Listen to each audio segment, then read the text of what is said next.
kita mungkin udah belasan puluhan tahun jadi orang Kristen, kita merasa kita punya belief in Christ, tetapi dari sisi being like Christ, kita selalu remain unbeing.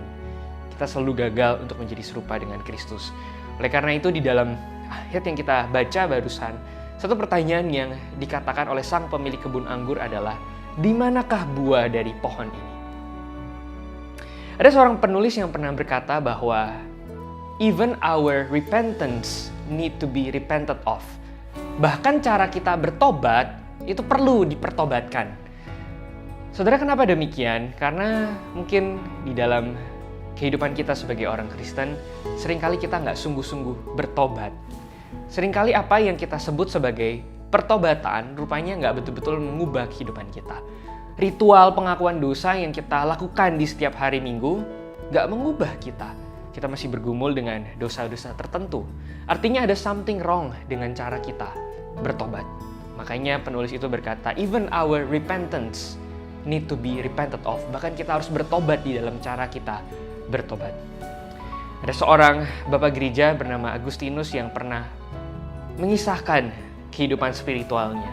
Dia berkata sebagai manusia, dia selalu berdoa kepada Tuhan, Tuhan tolong ubah aku, tolong ubah hatiku.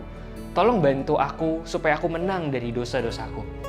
Tapi kemudian dia menambahkan bahwa di dalam lubuk hatinya yang paling dalam, setelah dia menaikkan doa-doa itu, hatinya juga berkata, tetapi jangan sekarang Tuhan, tetapi jangan sekarang Tuhan. Bapak Ibu yang saya kasihi di dalam Tuhan, kita mengerti bahwa pertobatan adalah perkara yang memang tidaklah mudah.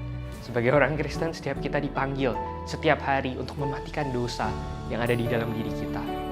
Tapi pertanyaannya, apakah kita sudah sungguh-sungguh mengusahakan itu di dalam kehidupan spiritual kita? Di dalam momen Prapaskah ini, saya ingin mengajak setiap kita untuk kembali lagi merenungkan, berkaca pada hidup kita. Apakah betul kita telah menjadi orang Kristen yang mengalami pertobatan yang sejati? Mungkin kita pikir kita believe in Christ. Tapi sekali lagi, the greatest problem is not unbelief, but unbeing. Mari kita berdoa. Bapa yang terkasih di dalam Kristus, kami